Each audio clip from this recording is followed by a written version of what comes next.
এখন জাগিয়েছে এই মাগরিবের পরে খাবার খেয়েছে, ওটা জাহান্নামের আগুন। আপনি বলতে পারেন না দেখলাম সাগরের মাছ দিয়ে খাবার খেয়েছে, কে বলেছে তো সাগরের মাছ? উলাইকা মা ইয়াকুলুনা ফি বুতুনিহিম ইল্লান নার। আল্লাহ বলেন পেটে যা দিয়েছে জাহান্নামের আগুন ছাড়া আর কিছু না। এই আয়াত তো আমি বানালাম। বলেন আপনি যদি এই কথা শোনার পরে যদি আপনাকে শত্রু মনে করেন, আমাকে না, আপনাকে আমি বাঁচার জন্য বললাম। শয়তান আপনাকে দখল করে ফেলেছে, আপনি টের পাচ্ছেন না।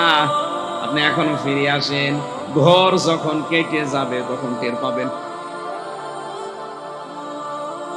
অধ্যাপক মঞ্জু সাহেব এখন যদি বাড়িতে যাওয়ার পরে ওনার স্ত্রী ওনারে গালি দেয়, শুয়োরের বাচ্চা, আর ভালো লাগবে? এখন জাগিয়েছে এই মাগরিবের পরে খাবার খেয়েছে। চ্যানেলটি সাবস্ক্রাইব করে আমাদের সঙ্গেই থাকুন।